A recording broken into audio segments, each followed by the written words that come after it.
Hello, this is Joy, and for this video, we will talk about morality. Ba't ka nagmura? Sabi ko, morality. Linawin mo kasi.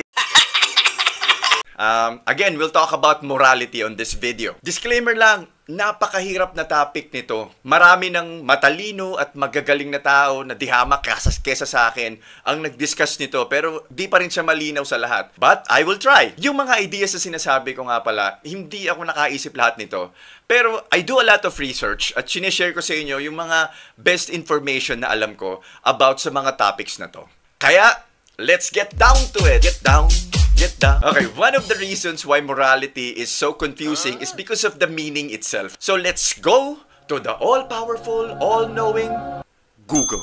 Well, sabi dito, principles concerning the distinction between right and wrong or good or bad behavior. Okay, pero ang problema, right or wrong, good or bad, is subjective. Take for example, Robin Hood. Masama magnakaw, right? Pero binibigay niya sa mahihirap yung mga ninakaw niya. Ano, right ba yun or wrong? Some, oo. Sa iba, hindi. Who decides? So, let's go to the Bible kasi majority of Filipinos think of the Bible as a moral guide. Well, ang problema sa Bible is inconsistent. As an example, masama daw ang pumatay. Pero pag si God ang pumatay, exempted kasi may good reason si God for killing. So, in the Old Testament, God killed so many people but it's okay kasi nga He had good reasons. And God is God. He made life, He can take life, sabi nila. But di ba sabi din nila na He's a forgiving God, so why not just forgive those people instead of killing them? Ang gulo, pero sige, fine. Pero ang isa pang problema, may mga bagay na wala sa Bible or hindi malinaw ang message. Again, hindi ako expert sa Bible, pero here's how I noticed how believers handle this. Halimbawa, yung self-defense.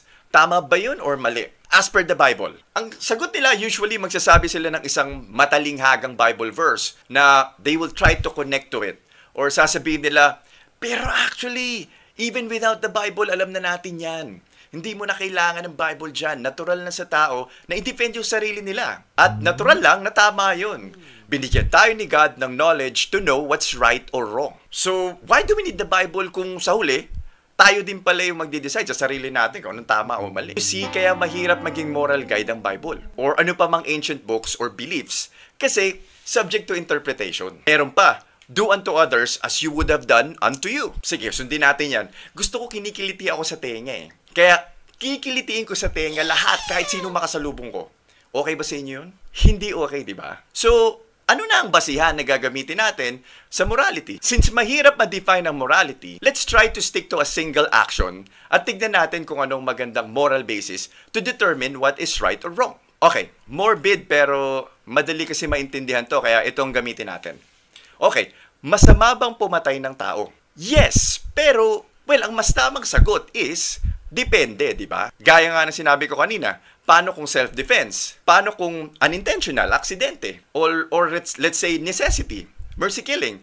Gusto na nung mismong tao na matapos na kasi may sakit siya na malubha, ayaw niya na. I mean, madaming scenarios at factor din ang intent, syempre. Pero it seems na ang common thread ay it depends sa kapakanan ng isang taong involved. Lahat tayo may karapatang mabuhay, makaramdam ng kaginhawaan at hindi masaktan. Yung mabuhay ng maayos. So we can say right or wrong should be based on welfare or well-being. Or simply, yung kaginhawaan or kaayusan ng buhay ng isang tao. I mean, masama pumatay, pero pag gusto kang patayin at matatapakan yung sariling karapatan mong mabuhay, pwede yung self-defense. Masamang pumatay, pero kung hindi mo intensyon or aksidente, limbawa, nakabangga ka, medyo mababa ang kaso mo kaysa yung intentional yung pagpatay. Siguro iniisip nyo, ganun naman talaga yung basis ng mga laws natin o mga batas natin ngayon, di ba? Welfare ng isang tao? Yes, because we know better. Kaya nga hindi natin sinusunod lahat ng nasa Bible, di ba? Kasi it doesn't make sense. Pero marami pa din sa mga batas natin at sa overall culture natin ang unfortunately influence ng mga kung ano-anong religious beliefs. So again, sa atheistic point of view on morality, it makes more sense. Kasi it should be based sa welfare or sa well-being or sa kapakanan ng tao. Sa tingin ko, mas solid na basis yun kesa sa mga ancient books kagaya ng Bible na matalinghaga at subject to interpretation. At isa pa, kung wala tayong baggage ng religion, kung halimbawang kailangan baguhin or i-update ang moral standards natin as human beings, mas madali sa isang atheistic society kasi hindi tayo nakatali sa matalinghagang words na again, subject to interpretation. So, may flexibility. Tama lang kasi we live in a constantly changing world. At higit sa lahat, mas malinaw ang goal ng usapan about what's morally right or wrong sa iba't ibang situations. So, ang tanong, masosolve ba ng atheism lahat ng moral issues? Hindi. But it can solve most moral issues better kasi the basis is clear. Pero meron talagang moral issues na mahirap masolve kasi maraming gray areas pagdating sa morality and we don't have time to discuss them all on this video. Pero think about it. Nagbabago yung mundo natin constantly. May mga bagong way of thinking, mga bagong technology na naiimbento that we need to make decisions as human beings kung ano ang morally right or wrong in today's age. So kung totoong may Diyos, unless gumawa siya ng paraan to communicate one way or another sa atin ng malinaw, yung gusto niyang moral standards across the world, para once and for all, matigil na yung confusion. Kung hindi kayang gawin yun ng isang all-powerful God, well, as far as I'm concerned, we're on our own here on earth. So, kailangan natin ng sensible approach if we are to move forward. Kalimutan na natin yung ancient beliefs ng religion kasi hindi na yun applicable sa modern world. Eto, let me give you an example.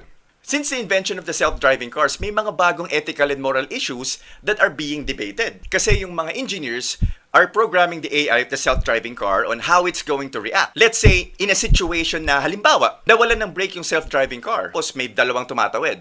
Tapos, isa lang ang pwedeng maiwasan niya. Halimbawa, first scenario, between tao at aso. O, nadinig ko kayo. Iwasan yung tao, di ba?